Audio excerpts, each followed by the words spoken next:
संगम तट पर पवित्र जल में सब पाप धो डालते हैं। कुंभ के स्नान से मिलती है जीवन को नई राह, ये देते हैं।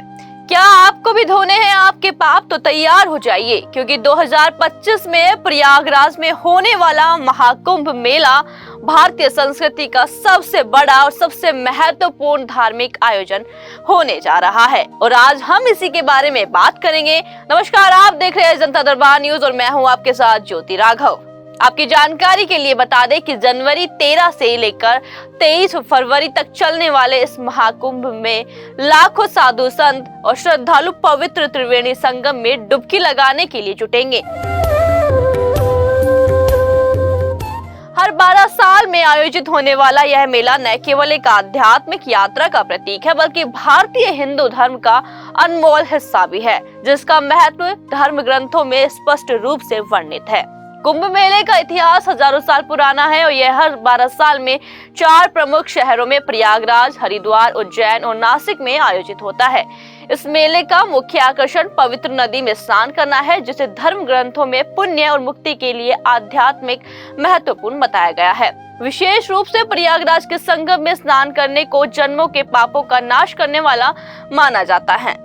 बता दें कि कुंभ मेले के दौरान संगम में स्नान का विशेष महत्व है। धार्मिक ग्रंथों में कहा गया है कि कुंभ के एक स्नान का पुण्य कार्तिक, माघ और वैशाख महीने के स्नानों से कहीं अधिक होता है। इसके अलावा धर्म ग्रंथों के अनुसार कुंभ स्नान से अनगिनत यज्ञों का फल मिलता है। यह विश्वास लाखों श्रद्धालुओं को हर बार इस मेले में खींच लाता है, जो जीवन के अंतिम उद्दीपन यानी मोक्ष की प्राप्ति के लिए यहाँ आते हैं। मध्य प्रदेश के उज्जैन में भी हर 12 साल में कुंभ लगता है। इसे सिंहस्थ भी कहते हैं।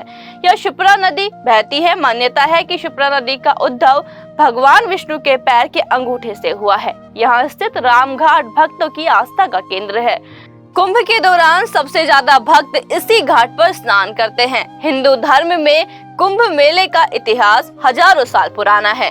हर 12 साल में देश के प्रमुख 4 शहरों में उज्जैन, नासिक, प्रयागराज और हरिद्वार में कुंभ मेला लगता है। साल 2025 के पहले महीने यानी जनवरी 13 तारीख से प्रयागराज में महाकुंभ लगने जा रहा है। ये महाकुंभ 23 फरवरी तक चलेगा। इस दौरान लाखों साधु संत सहित करोड़ों लोग पवित्र संगम में डुबकी लगाएंगे। कुंभ मेले के दौरान पवित्र नदी में स्नान का विशेष महत्व धर्म ग्रंथों में बताया गया है। वहीं आपकी जानकारी के लिए बता दें कि धर्म ग्रंथों में भी इसका उल्लेख है। अमृत मंथन के दौरान समुद्र मंथन से प्राप्त अमृत हुआ था, जिसे देवता और दैत्य लूटने के लिए आपस में लड़ पड़े थे। इस युद्ध के दौरान अमृत के कुछ बर्तन पृथ्वी पर गिर गए थे और ये स्थान बन गए थे कुंभ मेला के आयोजक स्थल। इस कथा से यह स्पष्ट है कि इन स्थानों पर कुंभ मेला और धार्मिक और आध्यात्मिक महत्व रखता है। वैसे तो कुंभ मेले की परंपरा तो बहुत पुरानी है, लेकिन उसे व्यवस्थित रूप देने का श्रेय आदि शंकराचार्य को जाता है। जिस तरह उन्होंने 4 मुख्य तीर्थों पर 4 पीठ स्थापित किए, उसी तरह 4 तीर्थ स्थानों पर कुंभ मेले में साधुओं की भागीदारी भी सुनिश्चित की। आज भी कुंभ मेलों में शंकराचार्य मठ से संबद्ध साधु संत अपने शिष्यों सहित शामिल होते हैं। शिव पुराण की ईश्वर संहिता व आगम तंत्र में संबंध संदापनी मुनि चरित्र स्मृति के अनुसार संदापनी नाम की एक तपस्वी ऋषि काशी में रहते थे। एक बार जब वे उज्जैन आए तो यहाँ कुंभ मेले का समय था, लेकिन अकाल के कारण साधु संत परेशान थे। तब महर्षि संदापनी ने शिवजी को प्रसन्न कर यहाँ बारिश करवाई, जिससे अकाल समाप्त हो गया। भगवान शिव ने महर्षि संदापनी से इसी स्थान पर रहकर विद्यार्थियों को शिक्षा देने के लिए कहा। महर्षि संदापनी ने ऐसा ही किया। आज भी उज्जैन में महर्षि संदापनी का आश्रम स्थित है। इसी आश्रम में भगवान श्री कृष्ण और बलराम ने शिक्षा प्राप्त की थी। वहीं महाकुंभ की तैयारी के तहत उत्तर प्रदेश सरकार ने सुरक्षा के कड़े इंतजाम किए हैं। मुख्यमंत्री योगी आदित्यनाथ की मंशा के अनुसार इस बार महाकुंभ को अविस्मरणीय बनाने के लिए विशेष सुरक्षा प्रबंध किए गए हैं। खुफिया तंत्र को सक्रिय कर दिया गया है और महाकुंभ नगर, प्रयागराज और आसपास के जिलों में 3 स्तरीय सुरक्षा व्यवस्था लागू की गई है।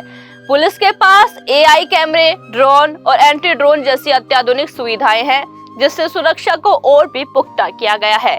इसके अलावा साइबर सुरक्षा पर भी विशेष ध्यान दिया जा रहा है, ताकि इस महाकुंभ में आने वाले श्रद्धालुओं की यात्रा सुरक्षित रहे। महाकुंभ मेला केवल एक धार्मिक आयोजन नहीं बल्कि यह भारतीय संस्कृति, श्रद्धा और समाज के एकजुटता का प्रतीक है।